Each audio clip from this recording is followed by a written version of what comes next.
My name is Laura. I am 37 years old. I am married, and my husband's name is David. He is 41 years old. We have been married for almost 10 years. Our life together was simple but comfortable. We lived in a small apartment in the city. David worked at a logistics company near the airport. His job was stressful, but he always said he was doing it for our future. I worked at a dental clinic during the day. My job kept me busy, but I enjoyed it. For many years our relationship followed one important rule: honesty. David always told me everything. If something good happened at work, he shared it with me. If he had a problem, he talked about that too. At least that was what I believed. But about 3 weeks ago, something started to feel different. At first the changes were small. David began coming home later than usual. Sometimes he looked distracted, as if his mind was somewhere far away. One evening during dinner, his phone rang. David looked at the screen and quickly stood up.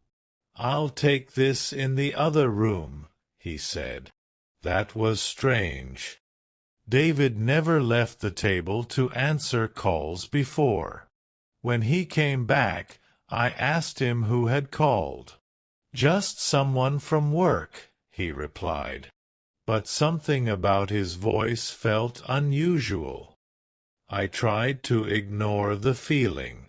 I told myself I was imagining things. Still, a heavy feeling stayed in my heart.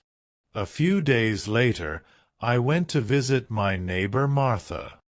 She lived in the apartment next to ours. Martha was older than me and had lived in the building for many years. She was the kind of person who always noticed when something was wrong. When I knocked on her door, she opened it with a warm smile. "Laura, come in," she said. We sat together at the small table in her kitchen.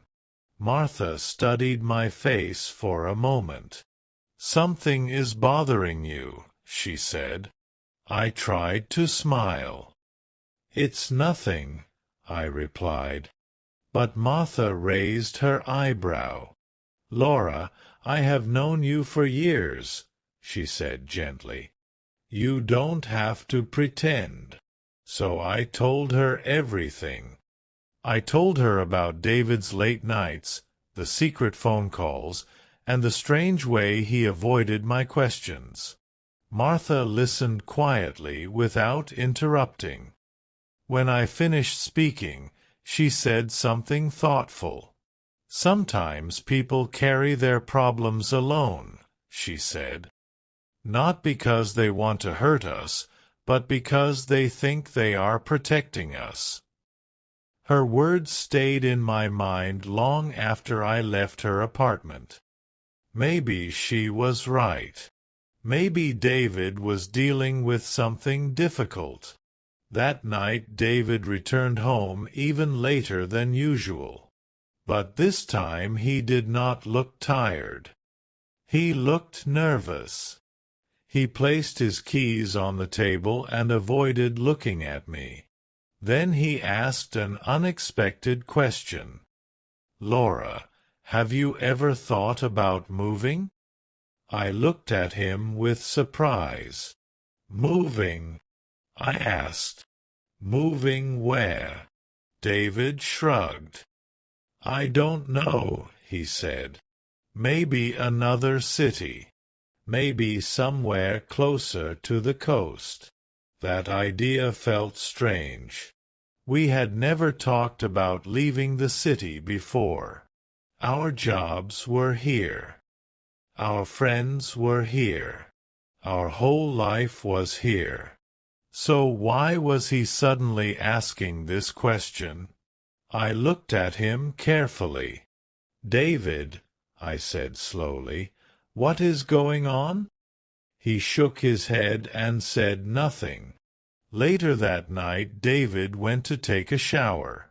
While I was standing in the kitchen, his phone vibrated on the counter.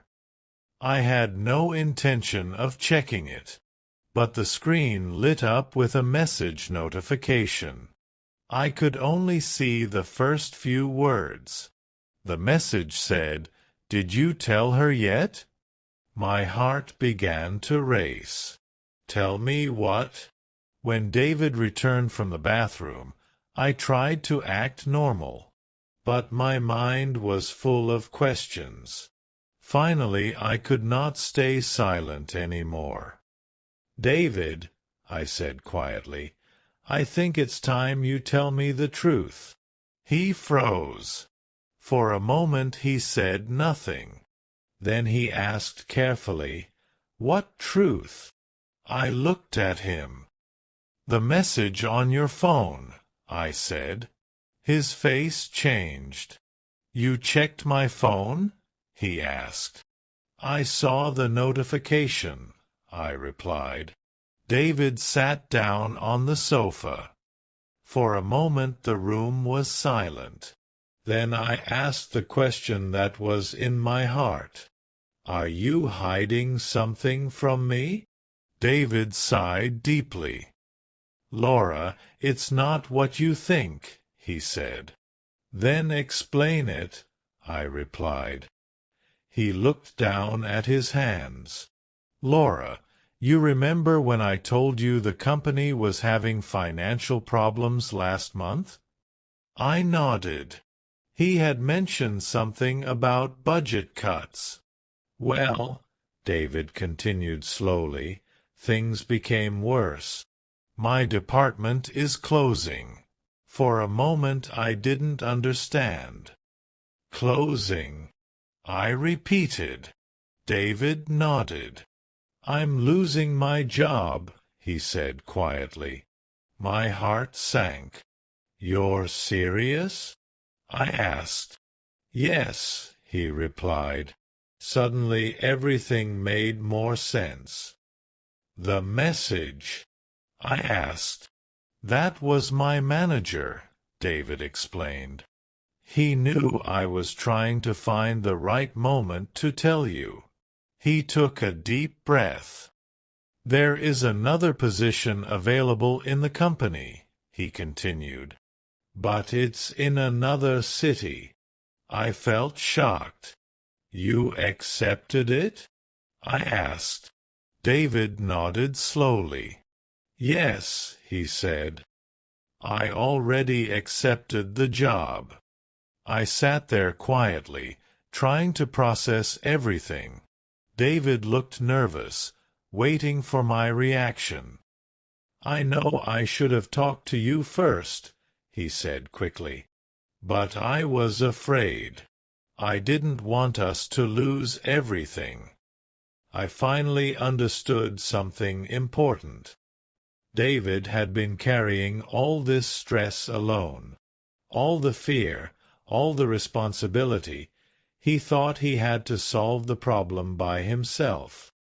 "That's why you've been acting so strange," I said softly. David nodded. "I didn't want to worry you," he replied. "You should have told me," I said. "I know," he answered. The room became quiet again. Then I asked the question that mattered most. "When do we have to move?" David looked surprised. "You're not angry?" he asked. I smiled slightly. "Maybe a little," I said. "But I also understand why you did it." His shoulders relaxed. "We're a team," I continued. "Next time we make big decisions together." David nodded quickly.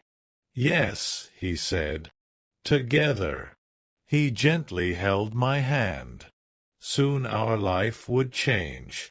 A new city, a new job, a completely new beginning. But this time we would face the future side by side. And that was all that truly mattered.